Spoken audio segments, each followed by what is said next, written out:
¿Qué es el turismo comunitario? ¿Cómo se lo está fomentando? ¿Qué está haciendo la población para conservar estos ecosistemas únicos? Es lo que nosotros a continuación les mostramos en este especial de turismo comunitario en una parte de la reserva del Chocó Andino, reserva que se encuentra muy cerca de Quito a 1 hora y media. Le invitamos que nos acompañe en este recorrido por la reserva del Chocó Andino.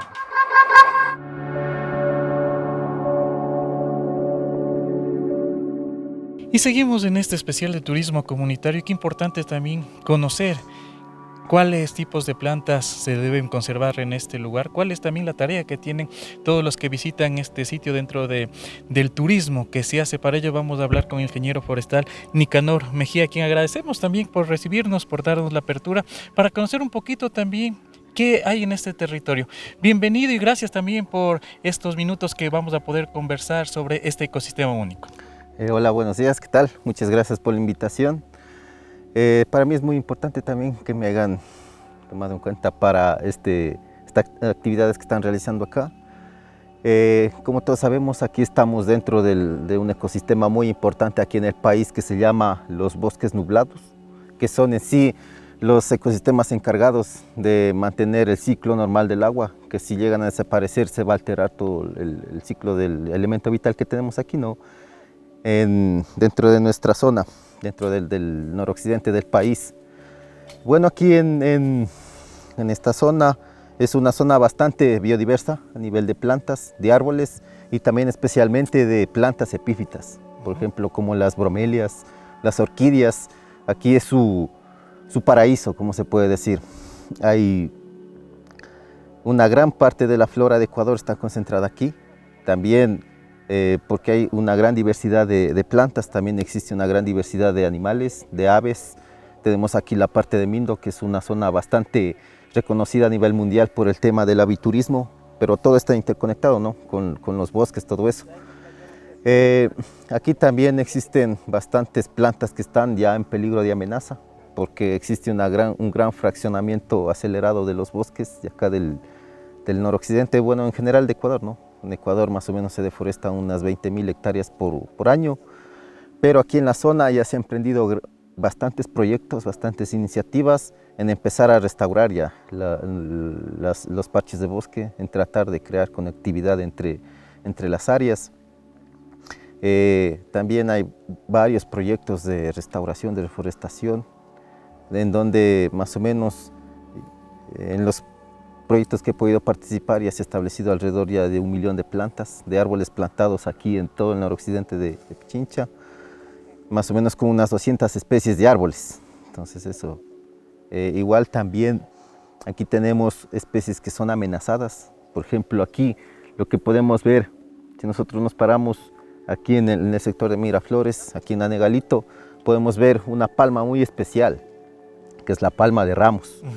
Es una palma que aquí todavía se la puede encontrar en poblaciones bastante grandes, pero en otras partes del país ya no, porque se la ha desaparecido, ¿no?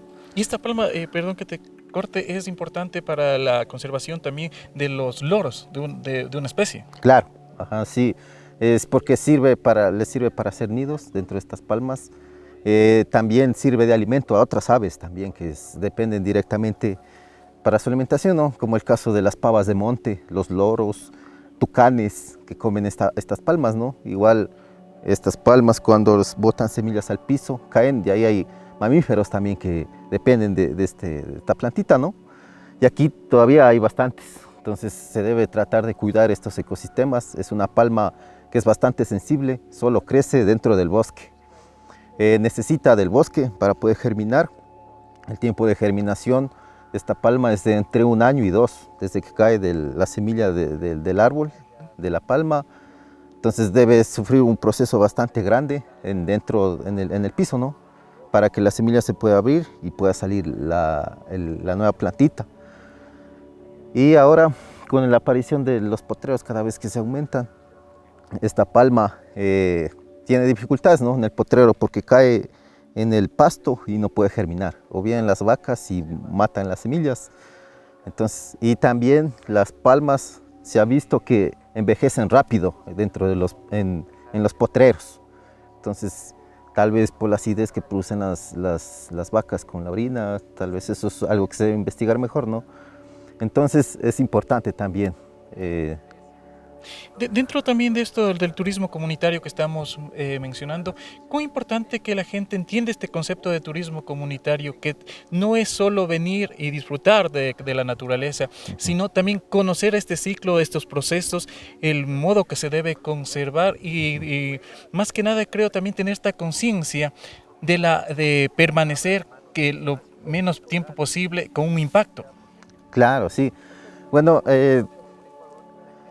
todavía aquí en el país nos hace falta conocer mucho acerca del funcionamiento de nuestros bosques, y entre más los vamos entendiendo es la mejor manera de irlos conservando, ¿no? Porque uno no puede como o proteger o apreciar lo que no se conoce.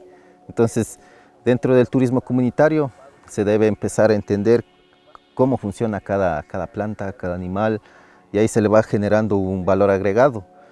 Entonces, bueno, dentro del tema del turismo, creo que el mayor impacto que se tiene es los residuos que se dejan, ¿no? Cuando se hace turismo dentro del bosque, tal vez se lleva alimentos, todo eso, y se deja los residuos plásticos, se han encontrado, ¿no? Pero poco a poco ya se va mejorando esto. Igual en el tema de impacto hacia las plantas, igual también, por ejemplo, cuando se hace el tema de senderos, se hace el tema de construcciones, siempre tomar en cuenta en qué pasos, los espacios que se va a limpiar, ¿no? Donde no haya plantas amenazadas, o tal vez si hay alguna, tomarla y colocarla en otro sitio. Yo como muchos tal vez cogemos una plantita y la queremos ir llevando, por ejemplo, a la ciudad. Eso es perjudicial porque destruye también el ecosistema y es una planta que no se va a adaptar muy fácilmente por ejemplo, a un cambio de ambiente. Claro. Sí, bueno, eso es más en el tema de orquídeas. Por ejemplo, cuando se va al bosque, se toma una orquídea. A veces hay plantas que son comunes, ¿no? O sea, hay poblaciones grandes. Entonces ahí creo que no había mucha afectación, tomar una plantita y llevársela, ¿no? Con el fin de cultivarla. También porque si es también este tema del cultivo de plantas a nivel de turismo comunitario, también es interesante fomentar que las personas puedan cultivar plantas y mostrarlas, ¿no? Al mundo, lo que se tiene. Pero también, por ejemplo, hay otras orquídeas que son muy extrañas, o árboles incluso, que son muy raros. Entonces eso ya es mejor no tomar dentro del bosque, dejar ahí mismo, ¿no?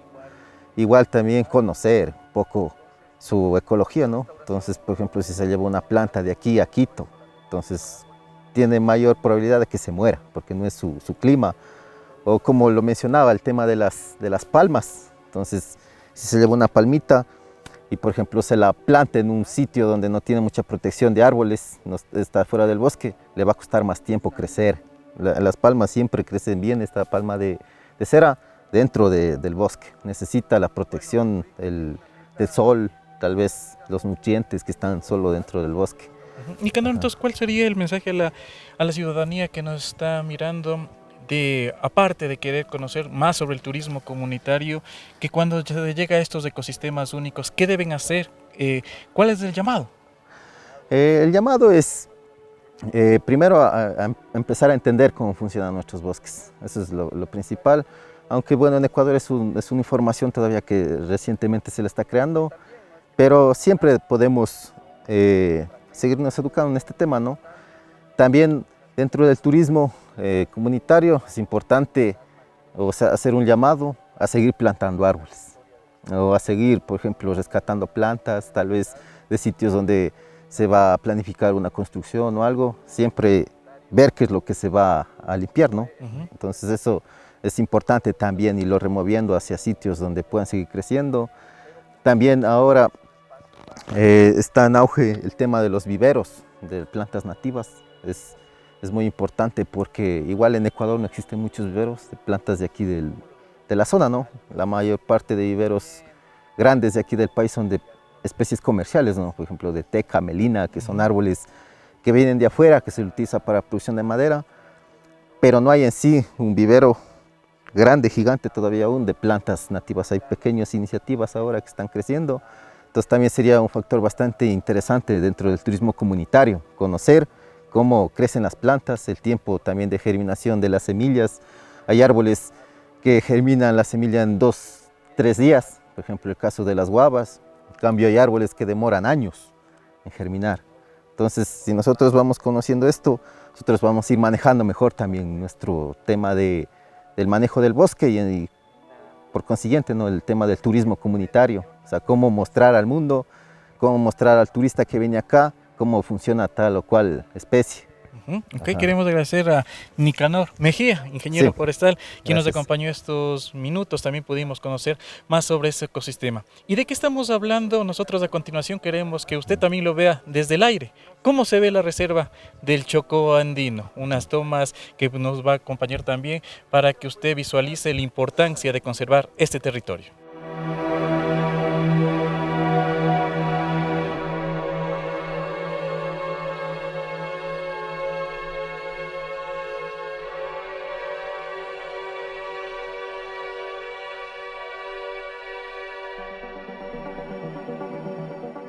Qué importante es también que desde las comunidades se conserve los ecosistemas, se dé también capacitación para que la población vea en esto una forma también de subsistencia y también de conservación, como lo hemos dicho. Para eso vamos a hablar los siguientes minutos también con Inti Arcos, quien es parte de la reserva Inti Yacta. Estamos precisamente a nuestras espaldas en esta reserva y queremos conversar qué es el turismo comunitario. Inti, gracias por recibirnos en esta hermosa población también que es Nanegalito.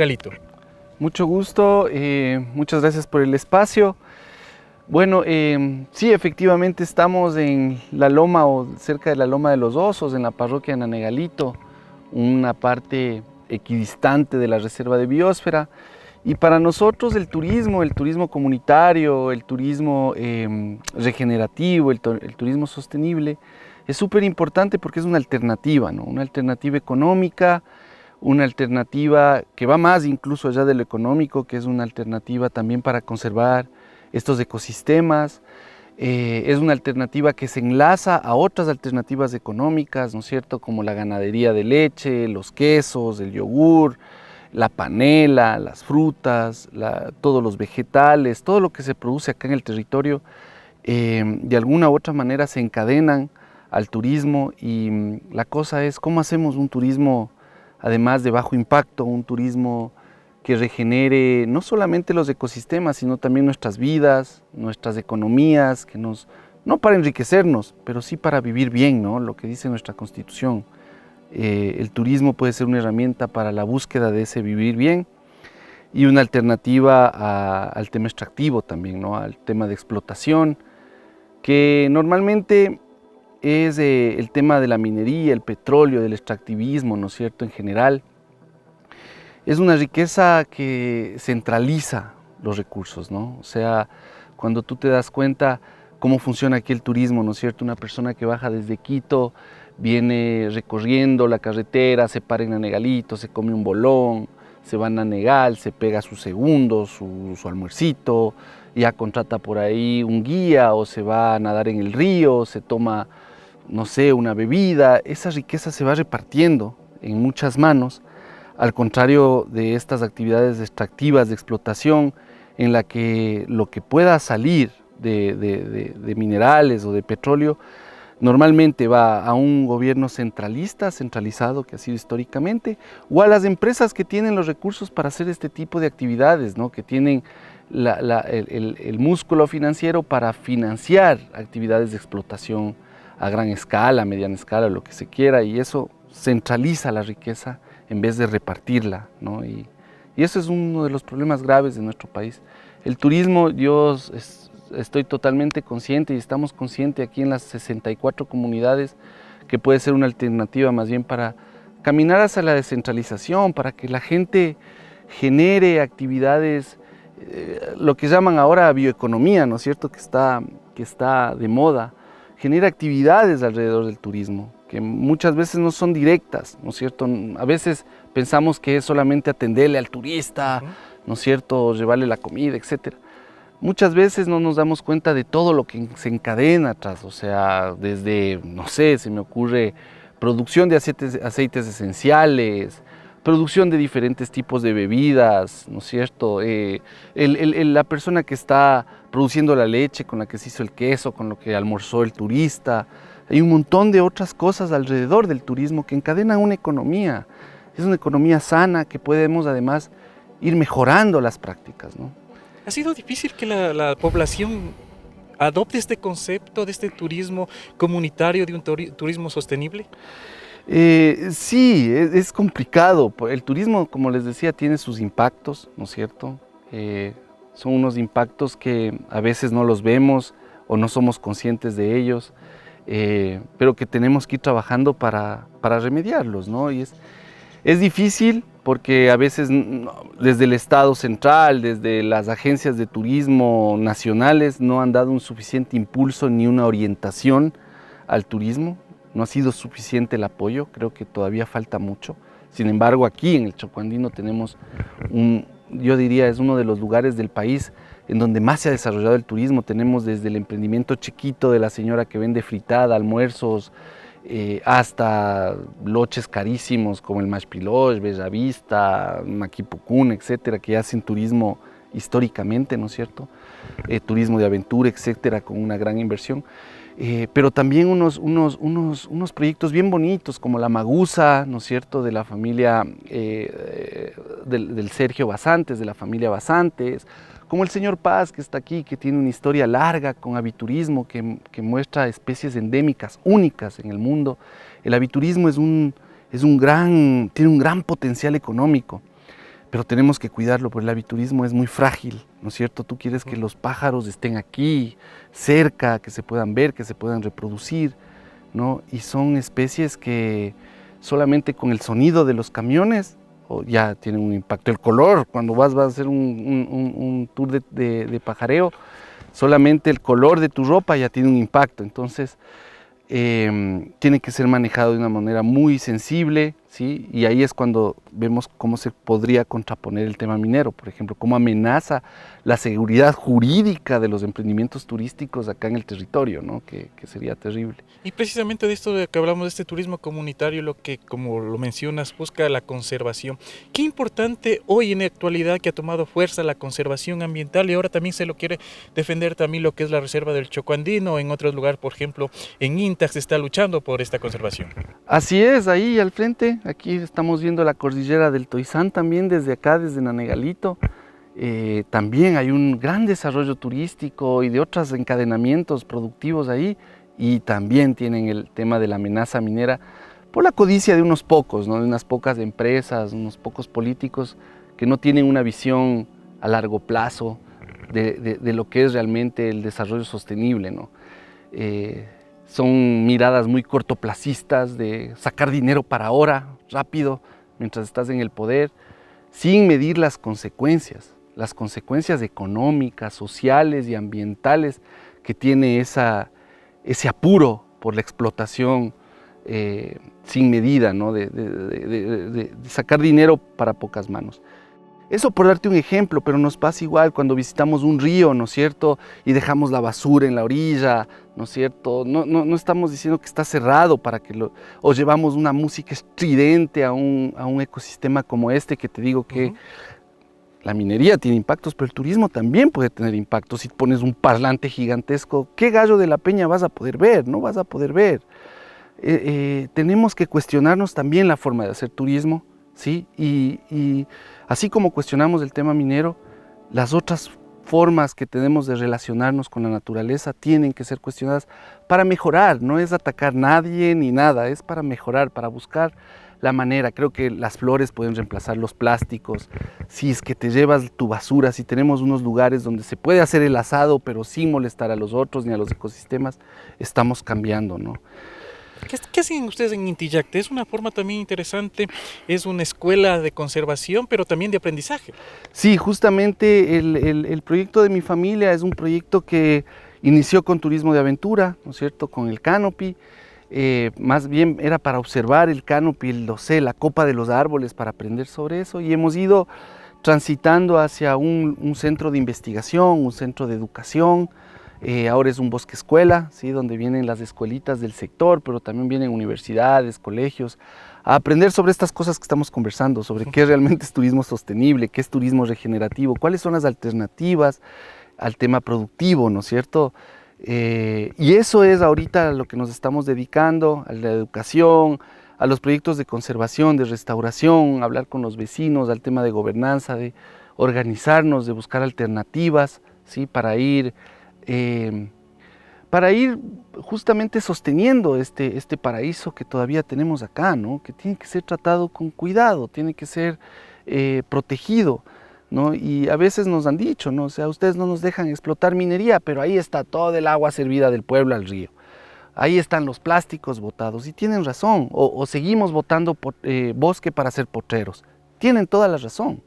Entonces, no sería coherente desde nuestro lado oponernos a la minería metálica y por el otro, denle nomás, rompamos el bosque, hagamos más ganado. No sería coherente. Entonces, sí hay alternativas, hay muchas. La ganadería puede ser manejada de una manera más sostenible, más concentrada, poniendo buenas cercas para que el ganado no vaya al bosque, sacando el agua para que el ganado no baje a los ríos, ¿no es cierto? Mejorando el tema de encadenamiento productivo, que se pague mejor por la leche, transformar esa leche para que el ganadero tenga una fuente de ingreso más justa, ¿no? Igual en la agricultura, igual en el turismo. Entonces, eso un poco tratamos de enseñar ahora, y es parte también de lo que nos ayuda a nosotros a generar una economía familiar, ¿no?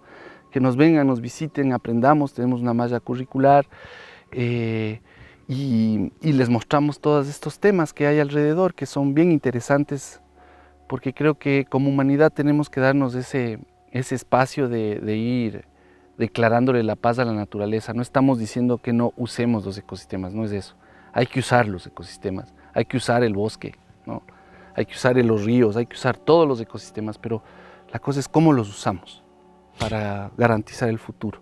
Tú nos contabas algo interesante mientras veníamos caminando, es de unos pajaritos especiales que decía que no habían y volvieron a este lugar.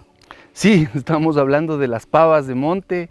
Sí, que las pavas fueron una de las especies, la penélope, y otra que se llama aburri. Son especies que a la gente les cazaba muchísimo por su carne, ¿no es cierto? Eso históricamente, o sea, culturalmente se cazaba bastante aquí.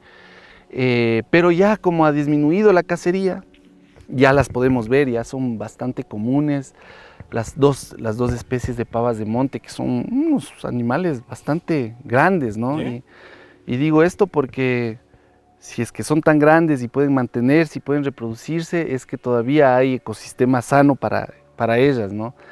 Y eso es súper lindo, es interesante. A veces nos fijamos en el oso, sí, el oso es el emblema de acá de la biosfera, ¿no es cierto? Está ahí el corredor del oso, es una especie en la punta de la cadena alimentaria, por eso es tan importante, pero también hay otras especies como las pavas de monte que han regresado, y eso quiere decir que ojalá estemos haciendo bien las cosas, ¿no? ¿Cuál sería entonces el mensaje a la comunidad que baja acá al noroccidente de la provincia de Pichincha y también busca este turismo vivencial, este turismo de conservación? Sí, bueno, que bajemos con esa conciencia, que bajamos a un espacio, a una reserva de biosfera, uno de los lugares más biodiversos del planeta. Solo hay 7 biosferas en el Ecuador, no hay pocos en el mundo, y está considerado biosfera porque es sumamente endémico, sumamente diverso, y tenemos que respetarlo, ¿no? Tenemos que tratar de hacer un turismo realmente consciente, ¿no es cierto? No es lo mismo irnos al Parque La Carolina, que ya está impactado, ¿no es cierto? Irnos a una discoteca o irnos no sé, al Metropolitano. Este lugar es bien especial. Aquí hay osos, hay ampitas, hay gallos de la peña, hay pavas de monte, etcétera. Y tenemos que darle su espacio, tenemos que respetarlo, tenemos que aprender, tenemos que ser conscientes del lugar. Además hay cultura, hay comunidad, salude con la vecina, con el vecino, son comunidades de paz todavía, por suerte, ¿sí? Y bien empáticos somos acá. Entonces, también llegar con esa empatía, ¿no? Para que vayamos aprendiendo, este es un patrimonio de todos, no solamente de los que vivimos aquí, sino también de los quiteños y quiteñas, de la gente de Pichincha, de los ciudadanos de acá. Entonces, entre todos tenemos que hacer una minga de cuidado, y ahí solamente una cuña, firmen por Quito sin minería. Estamos en una cruzada, ¿no es cierto? Estamos buscando recoger la mayor cantidad de firmas posibles para que se haga una consulta popular, ¿no es cierto? Es una iniciativa ciudadana, no es partidista, aquí nadie está persiguiendo ningún puesto político ni nada, es de la ciudadanía, de los jóvenes de Quito, de los mayores de Quito, de la gente que se ha unido, mujeres, hombres, a buscar estas firmas para que nuestras preguntas entren en las próximas elecciones y le digamos al gobierno que queremos conservar esto, que nos permitan ir caminando hacia realmente un territorio en transición sostenible, ¿sí? Pero para eso tenemos que quitar de aquí las concesiones mineras. De hecho, esta parte de aquí está concesionada a una empresa que se llama Handling de Australia, y nosotros quisiéramos que eso no se dé, que se mantenga así y que vayamos mejor caminando hacia unas alternativas que sí son posibles. Entonces ahí ayúdennos a firmar en Quito, todos los quiteños llamados a firmar para que se dé la consulta. Ok, queremos agradecer a Inti Arcos de la Reserva Inti Yacta, con quien compartimos estos minutos, y de aquí nos dirigimos hacia otro punto del noroccidente. ¿Qué más podemos encontrar en este especial que estamos haciendo de turismo comunitario? Le invitamos que nos siga acompañando hacia otro punto. Con ustedes también les invitamos que sigan recorriendo este sector que tiene muchos secretos, sobre todo naturaleza que nos gusta a todos los ecuatorianos.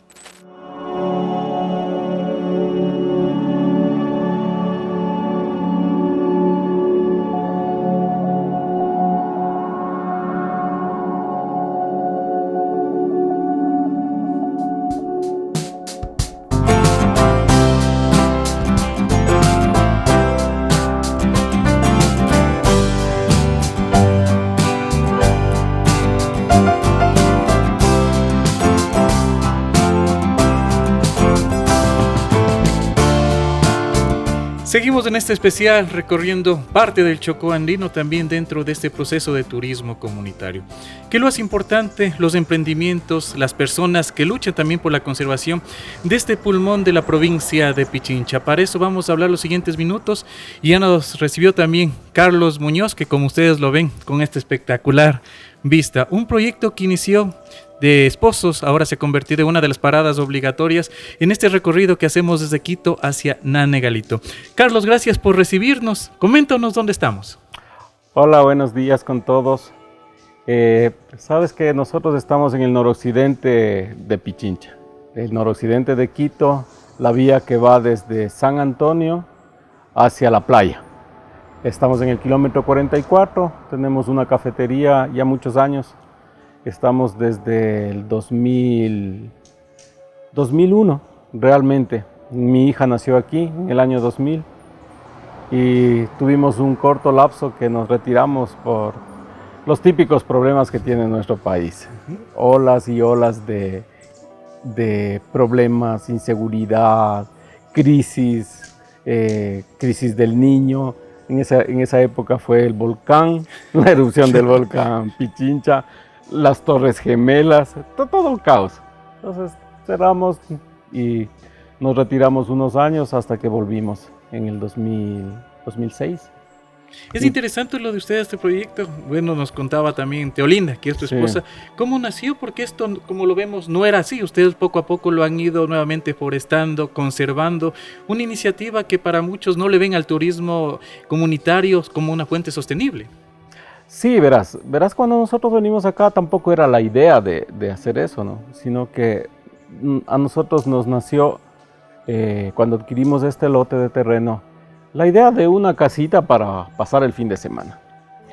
Pero claro, tú tenías tu trabajo en Quito y vivíamos y nos sosteníamos económicamente en Quito, pero las crisis hicieron que las empresas donde nosotros trabajáramos cierren. Entonces nos vimos abocados a ver qué hacer. Entonces venimos acá y estando aquí pensamos, ¿no? Ese es un chévere sitio para hacer una parada, un café, porque la distancia desde Quito hasta acá ahora es mucho más rápida, a pesar del caos vehicular, pero antes era como más abandonado, entonces la gente iba más despacio viendo, con un poco de temor por la soledad de la carretera. Y ahora no. Entonces, en esa época se nos ocurrió una cafetería, porque nosotros somos tomadores de café, somos de la gente que cuando sale de viaje vamos buscando cosas pequeñas, no grandes cosas, sino cosas locales, y nos gusta ese tipo de eventos. Así que decidimos aventurarnos a una cafetería. Sí, la hemos pasado dura. Sí, la hemos pasado dura. Hemos tenido mucha acogida, pero no es una cosa muy estable. O sea, tenemos que invierno. A veces el invierno nos bloquea justo los feriados que nos salvan el invierno.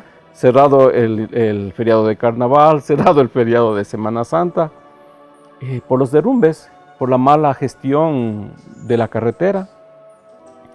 Y luego, claro, las crisis medio hay algún problema político, ya las protestas, la gente te bloquea la carretera, el turismo se resiente muy fácilmente. Entonces no puede ser tener un ingreso constante. Entonces las proyecciones son al salto y al brinco. Entonces tú no puedes decir, este año me proyecto a hacer tal cosa. Entonces nosotros hacemos una proyección de lo que se puede dar en el año, pero hay que ver también si el señor Isa no se le ocurre cerrar la carretera o alguien así. Ahora vemos también más vegetación. Cuando ustedes vinieron no era así, ustedes lo han ido poco a poco también reforestando. Sí. Es que cuando nosotros venimos, te cuento que nosotros venimos por mi suegro. Mi suegro tenía una propiedad al frente en esa montaña y él tenía un proyecto de un cultivo de naranjilla. La naranjilla es uno de los productos más difíciles de cultivar porque le ataca fácilmente todo tipo de plagas, entonces tienes que meter insecticidas, fungicidas, tienes que poner químicos para que progrese y cosas así. Nosotros, en cambio, somos de la tendencia más natural, o sea, que el abono orgánico, que los remedios caseros y cosas así, ¿no? Pero cuando venimos todo esto, fruto de la construcción de la carretera y de la gente en esa época que sacaba los buenos árboles y el resto hacía carbón, pues pedaceaban todo, esto era pelado totalmente. Todo esto era piedra por acá, piedra por más allá y acá veías... ¿Potreros, tal vez? No había ni potreros. O sea, la tierra aquí es tan pobre que solo es una capa de unos 5 centímetros de las hojas. Pero luego es una roca que se deshace. Entonces no puedes ni cultivar. Entonces nosotros veíamos que la mejor opción era hacer otra cosa, hacer alguna cosa turística. Se nos ocurrió el sendero para que la gente camine. Nos gusta a nosotros eso. Somos bien curiosos de las cosas que hay en la naturaleza. Y es impresionante porque a veces uno baja al sendero y dice, pero si no encontramos nada, no vimos nada. Le digo, claro, es que el sendero necesita unos buenos ojos. Claro. Entonces, solamente una persona que es muy paciente, muy observadora, ve cosas en el sendero. El común denominador solo ve un camino hasta el río de ida y vuelta.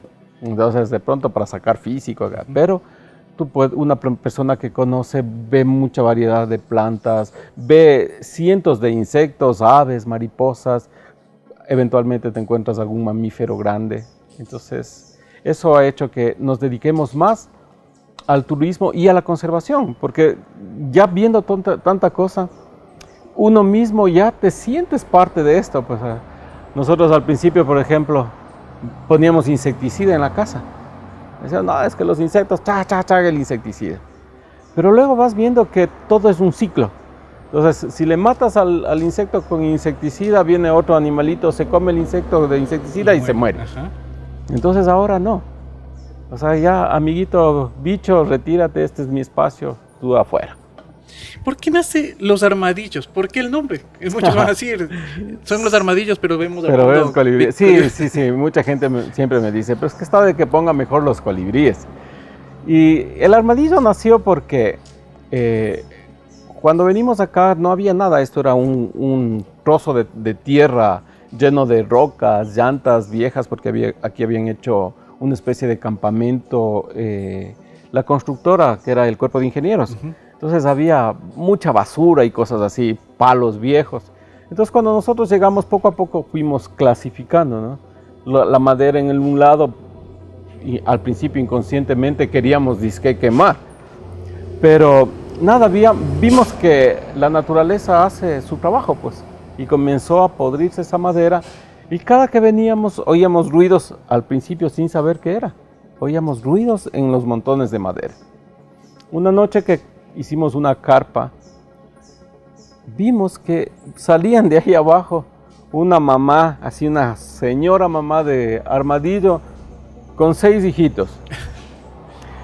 Y cuando estábamos en Quito decíamos, vamos a ver los armadillos. O sea, nosotros era la ilusión de ver la naturaleza, pues nos veníamos a verles y en verdad mucho tiempo, hasta cuando ya hicimos la casa, le veíamos a la mamá. Y venía en fila, primero eran 6, después la última vez que le vimos era solamente 3, pero ya eran todos casi tan grandes como ella. Entonces, cuando se nos ocurrió poner el nombre de la cafetería, de una vez, Los Armadillos. La ventaja de este turismo comunitario sostenible también es que ustedes que están impulsando aquí en la reserva del Chocó Andino es la posibilidad que, por ejemplo, para muchos no puedes tener así los colibríes ahí, desayunar, comer también junto a ellos. Ah, no, eso es una cosa súper particular, súper genial, porque uno aquí, yo particularmente, cuando no hay mucho trabajo, no hay muchos clientes, ya me relajo. Entonces yo me siento a tomarme un café y a ver los colibríes. Y todos los días, tú les ves todos los días, pero todos los días encuentras algo diferente. Y así es la naturaleza. Todos los días te puedes quedar horas de horas, pero siempre descubres algo del colibrí. O descubres uno nuevo que no es de esta zona y ya está perdido y viene a refrescarse acá. Carlos, de ahí entonces la importancia también que la ciudadanía ame esto, porque esto no es solo, por ejemplo, en este caso de ustedes, sino es de todos los que visitan el noroccidente de la provincia de Pichincha, los que bajan. Sí, nosotros siempre invitamos y siempre decimos, o sea, el cuidado no es solo nuestro, el cuidado es de toda la gente. El cuidado es del que viene de Quito, el cuidado es del que viene de Europa, el que viene de cualquier parte del mundo, porque realmente esto ha hecho que nosotros estemos en todo lado del mundo. Particularmente tuvimos una sorpresa no hace mucho, una señora alemana viene y dice, al fin conocí los armadillos. Entonces me sorprendió, pues yo le digo, ¿y cómo así ese al fin? Y dice, es que yo recomiendo su café y yo no conozco.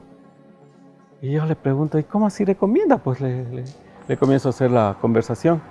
Y saca una guía, ella ha sido la productora de una guía turística en Alemania, que es para toda Europa, donde consta nuestro sitio, los colibríes y un delicioso café que le promocionan cuando vengan por la ruta, cuando vengan, ellos promocionan la ruta hacia las playas, la ruta de la montaña, y nosotros estamos en esa guía. No hemos hecho ningún trabajo, ningún pedido para que nos hagan. Y entonces ella quedó fascinada viendo los colibríes y este trozo de naturaleza que tenemos aquí, dentro de la misma naturaleza, ¿no? ¿Es posible entonces vivir del turismo comunitario, de un turismo sostenible, ecológico? Yo creo que sí. Lo que sí tienes es que orientarte bien a lo que quieres hacer.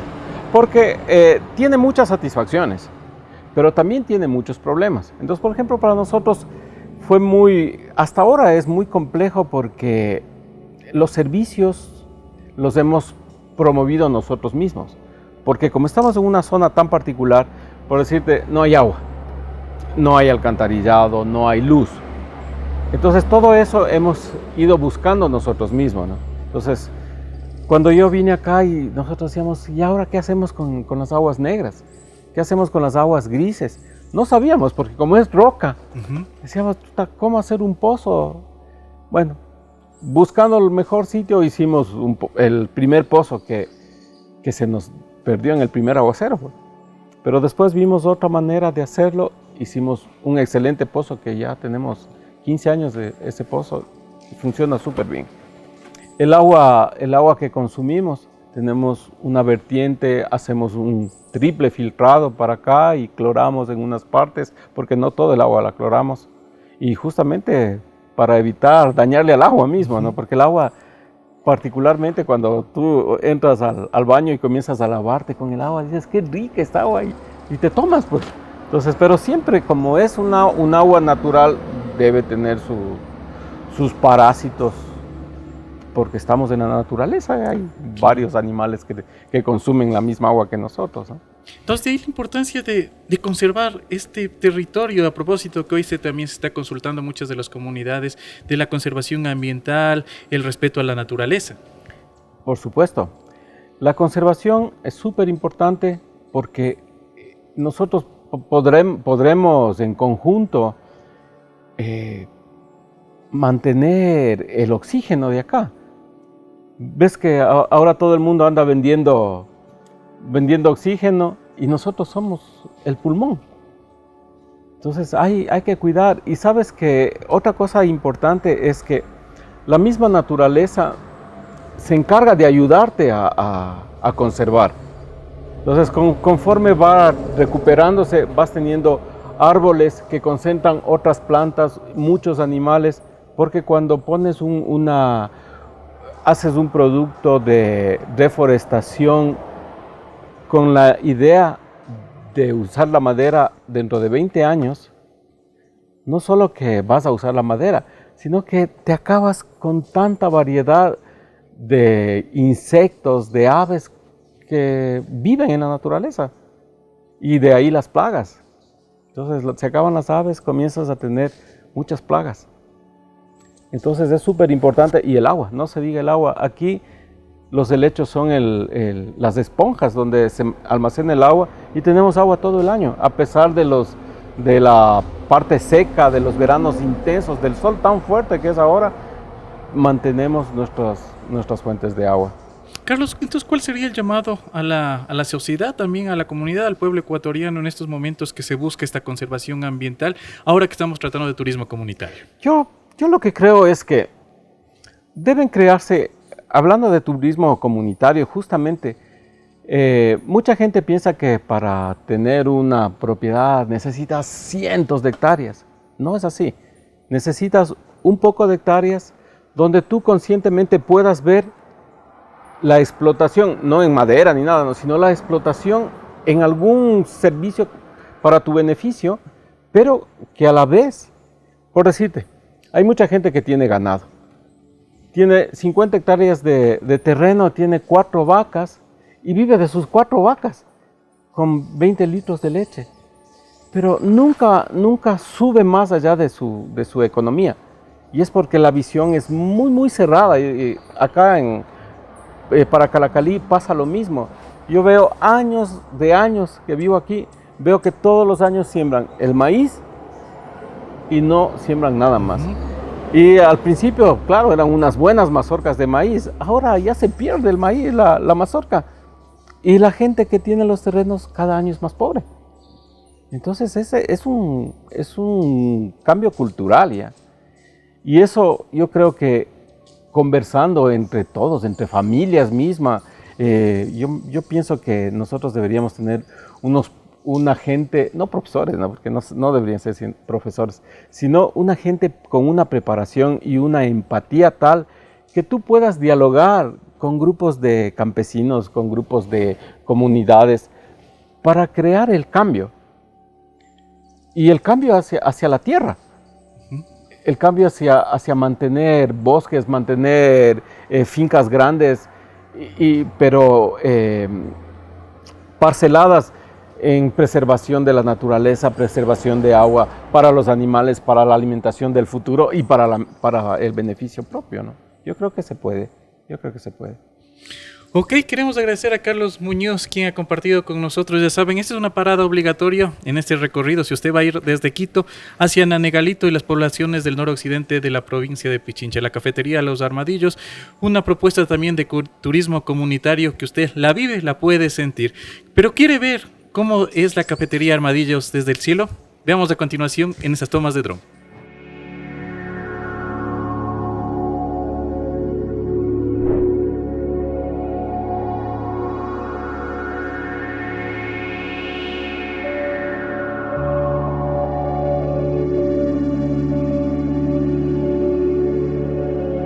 Y así estamos llegando a la parte final de este especial que lo hemos hecho a través de Corape Digital TV y también las radios que conforman Corape. Ha sido un gusto compartir con ustedes estas propuestas que tienen muchas de las personas, turismo comunitario. La conservación está en nuestras manos, como lo han mencionado, y sobre todo esta conciencia ambiental que nos involucra a todos los ecuatorianos, a los que visitamos también el noroccidente de la provincia de Pichincha en la reserva del Chocó andino. Con nosotros será hasta una próxima oportunidad.